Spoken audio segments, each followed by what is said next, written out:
Welcome to the Game of Books podcast, Corks in Conversation with Joseph Reid. Yes, we're so excited to be back podcasting and Zooming.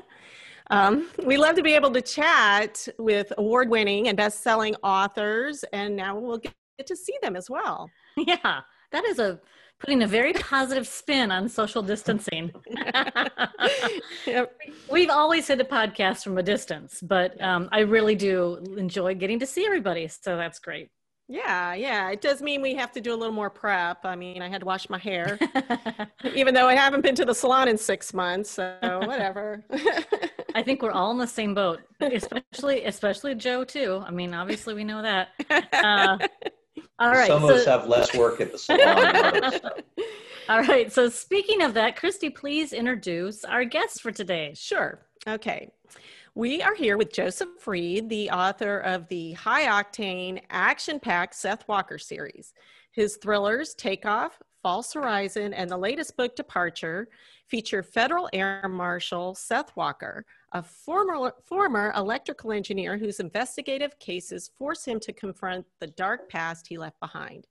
The series is an Amazon Charts bestseller. In addition to writing, Joe has also been a shark-chasing marine biologist and is currently a patent lawyer who litigates multi-million-dollar cases for high-tech companies. Joe, it's so nice to talk to you today, and I believe we're getting you from California? Yeah, I live in San Diego, and so thank you so much for having me. This is a real pleasure. Well, it's great. And you guys are all safe out there? Are the fires close or anything? It's so different from our area. Yeah, no, the fires are all up north of here, so we're not threatened by that for now, knock wood. I mean, we've certainly had fires in the past, but nothing right now. And so just dealing with the same social distancing and COVID-related issues that you all are. Yep. Just the usual book tour, no big deal. Yeah, exactly. So, before we get started with the big questions, Cathi, why don't you tell us what wine you chose for today and why? Most important. Thank you.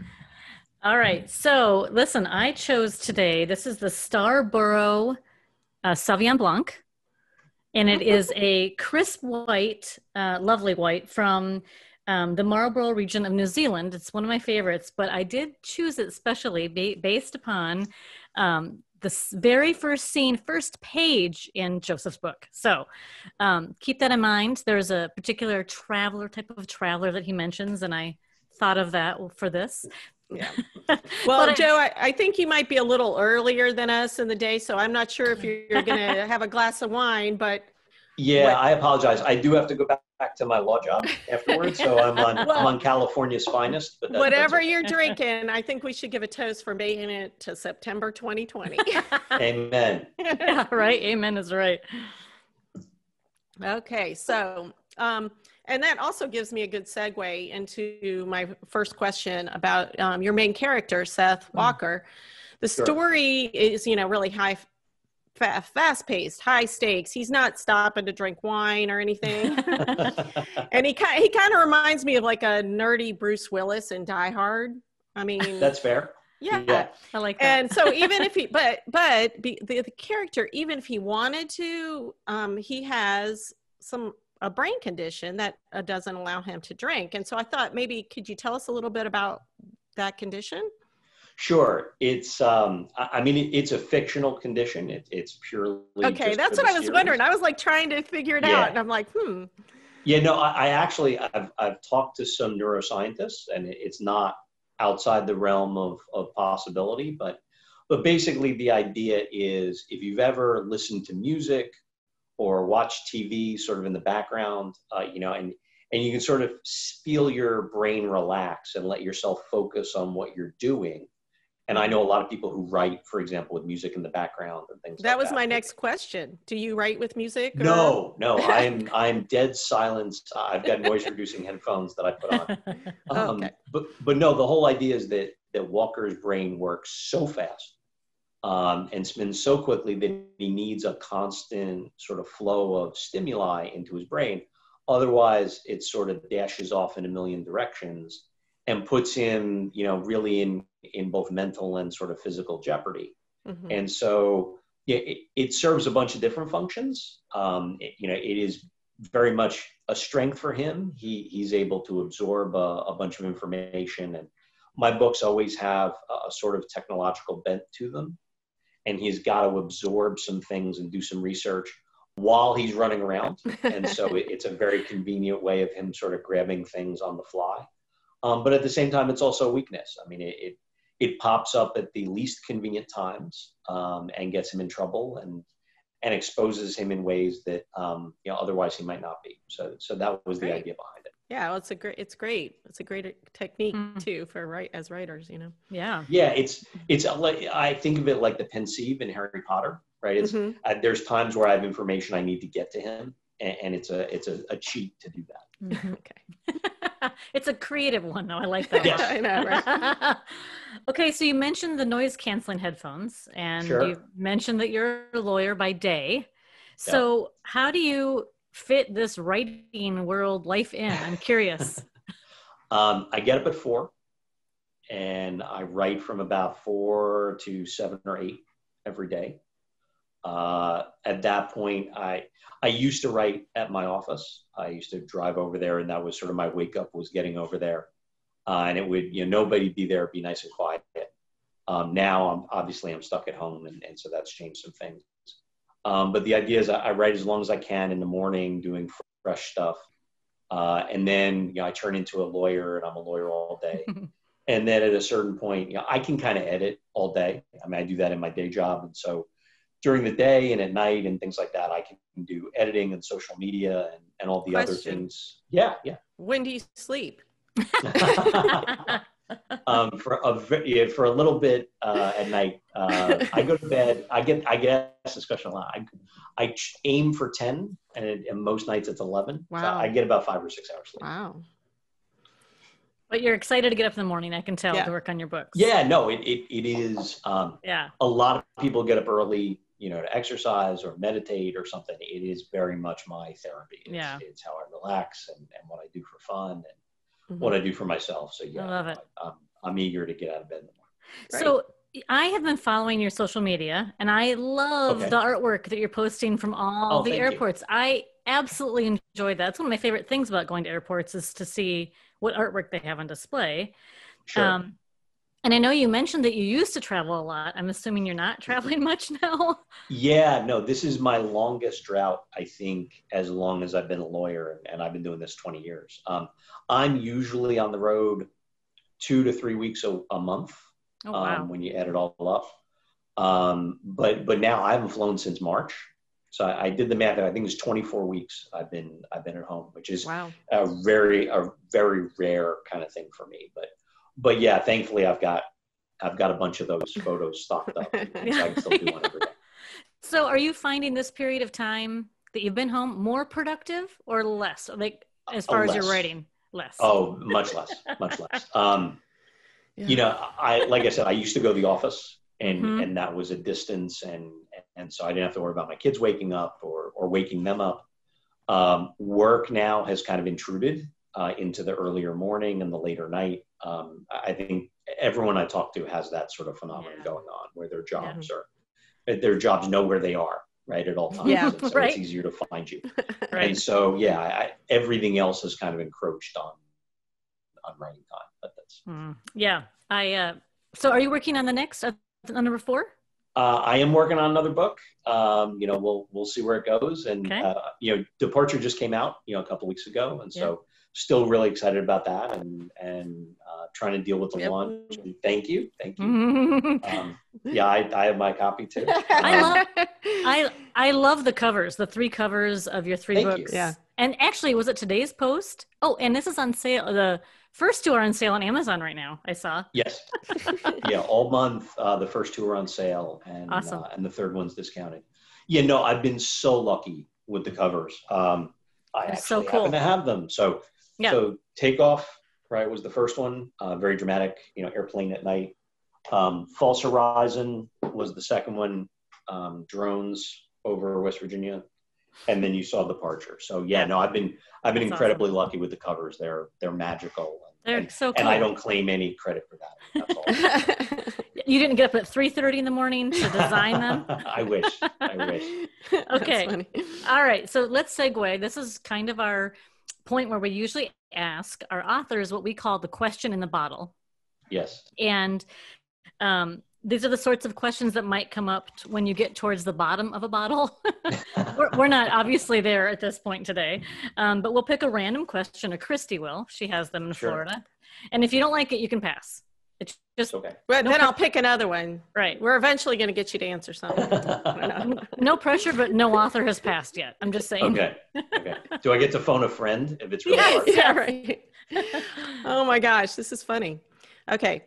If you had to choose between your worst childhood meal and a fish dish on an airplane, what would you choose? Oh, that's easy. I mean, I'm on airplanes all the time, so it's a fish dish on an airplane. Oh, really? I've done those before. That's not. You never got sick or anything? No, I do a bunch of flights to Asia. I do a bunch of work in Asia, oh, okay. And so the 14-hour haul to China or Hong Kong and back.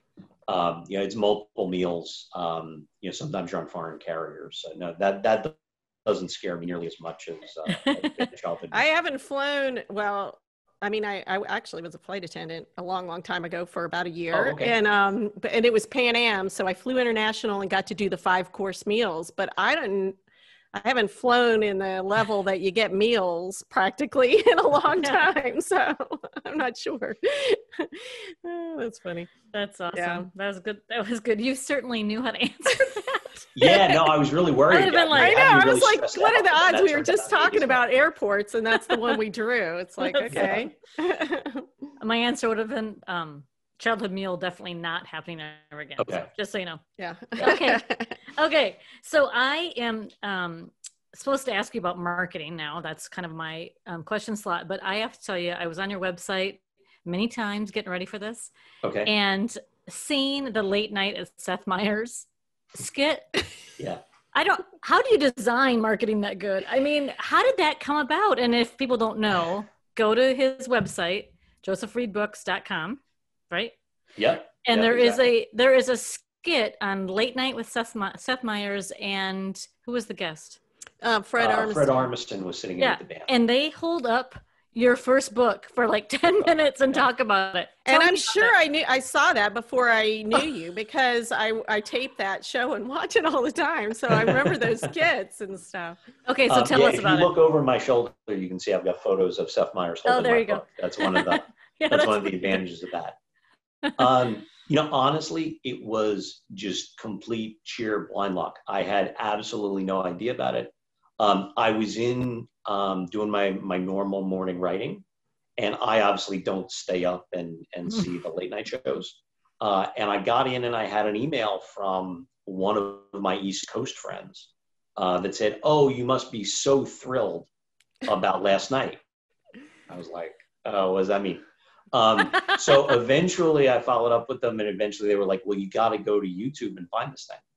And so, yeah, I pulled it up, and I was as surprised as anybody else. Oh, that's so funny. I thought for sure that it was planned or something. Oh, no. I told my publisher about it. I mean, that they were as surprised as I was. I would love to claim credit for it, but it just one of those magical happenstance things. Completely fortuitous. That is the best marketing ever.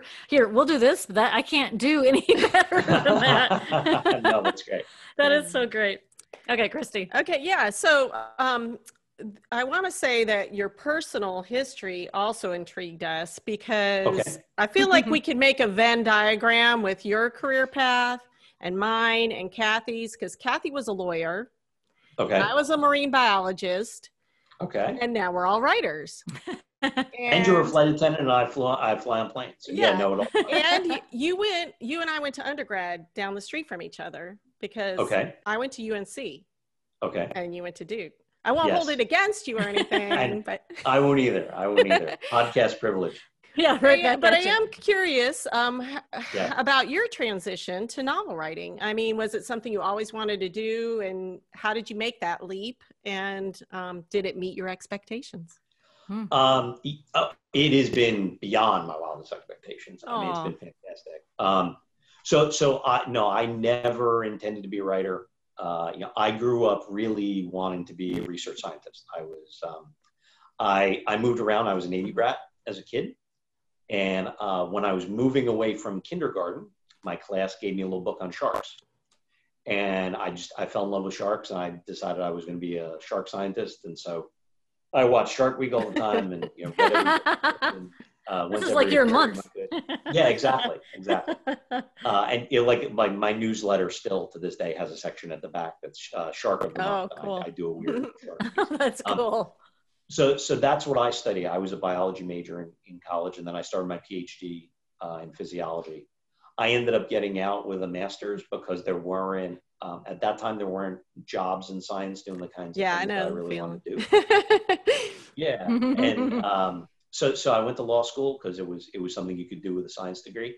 And when I made that career change, it's funny because I did the whole yellow legal pad thing, and I was, what am I good at? What am I bad at? Yeah. That kind of thing. And writing was always something I thought of myself being good at. I was a good science writer. I enjoyed writing science articles more than I think most of my peers did. And when I got to law school, I was a writing TA, and I wrote articles for Law Review and things like that. So I always liked writing, and it was always sort of on the side of whatever else I was doing. But it was never like, oh my gosh, I'm a writer, And then I was just a fan. I was a big reader. And so when my wife was pregnant with our first child, this is 15 years ago, we went on vacation right before she was due. And so this is back in the day, like pre-Kindle, when you stuff all your hardcovers and paperbacks into your suitcase and drag them along. And so I would read like a book a day on vacation. And so I was doing that. And I thought to myself, geez, I spend all this time writing. I wonder if I could ever do this. This is so different from what I do. I wonder if I could handle it. I wonder if I'm good enough. And so we came back, and that's kind of how I started, just as a raw hobby, just to see if I could do it. And it took 3 books and a billion rejections, and all the typical slush pile stories to get me a deal. But yeah, no, it's been way past my wildest expectations or dreams for it. It was always something I was doing as a hobby, and I told myself if it never went anywhere, I did it because I enjoyed it. Right. Well, that's the best. That's the best. That is the best. I have another question for you. I am wondering about so what the seed of your character, Seth Walker, where that came from, and do you surf? So I always wanted to surf because I was a marine biologist, right? Yeah, exactly. I have actually never learned to surf. My daughter surfs. I live vicariously through her. But no, there are definitely, like nuggets of me and Seth. We're both Navy brats. And moving around sort of as a kid had a big role on him or a big impression on him as it did with me.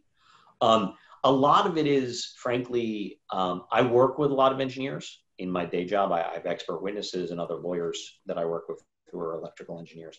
And they see the world so differently from the way I do. I mean, we walk down the street and I see, trees and plants and all the biological stuff, and I think about how water travels up a tree, or it's, giving off oxygen and taking in carbon dioxide.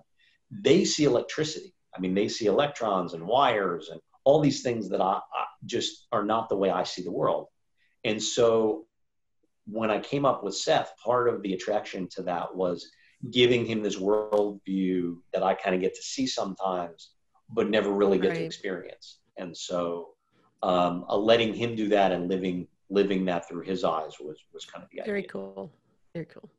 That is very cool. Well, he is a very fun character to read. Yep. Thank you. Thank you. He's a fun character to write. I mean, you described him, I think, as a geeky Bruce Willis, and that's true. He's on the surface, he's kind of this, hunky, muscular surfer guy with tattoos, but he's very introverted. He's very geeky. And, like he, and so he knows all the electrical engineering stuff and everything like that.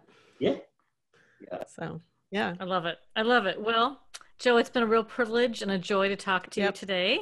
Yep. Oh, thank you so much for having me. I really appreciate before we go, yeah, we have one final question. Sure. I forgot. That we always do to appease our listeners, our mysterious foodies out there. And so we like to ask our authors, which of your characters would you like to share a meal with, and what would it be? Okay, so Seth's boss is this guy named Livornia, and he's come to the Air Marshal Service late. He was a big rough and tumble undercover agent, and he brought down a drug cartel in like a prior life. And now this is kind of like his easy retirement, or he thought so before he had to be Walker's boss. Yeah. And so he's always cooking Italian food in the background in the books, and that's sort of my favorite. So we'd sit down and have risotto or something. That's who I. Nice. That sounds good. It's later here. That makes me hungry. Time for dinner. That's awesome. Okay, so I know we've mentioned your social media. If any of our listeners and watchers on YouTube now have any questions about how the best way to reach you, where should they reach out? Sure. So my website, like you mentioned, is josephreidbooks.com. I've got an email address on there. You can sign up for my newsletter on there. It's got links over to my books and my other social media, but I'm on Twitter and I'm on Instagram, I'm on Facebook. Everything is Joseph Reid Books except Facebook, because they made me add a 1 on the end of it. So I'm Joseph Reid Books 1 on Facebook. All right. Well, good. That's good. Okay. Well, thanks again to author Joseph Reid. His latest thriller, Departure, came out on August 11th. And you can order it now, I guess, wherever you get your books. And while you're at it, you can get his first 2, Takeoff and False Horizon. Yeah. Thank you so much. I really appreciate it. Yeah, it's been a great conversation. Yes, so cheers. Cheers. Yes, cheers.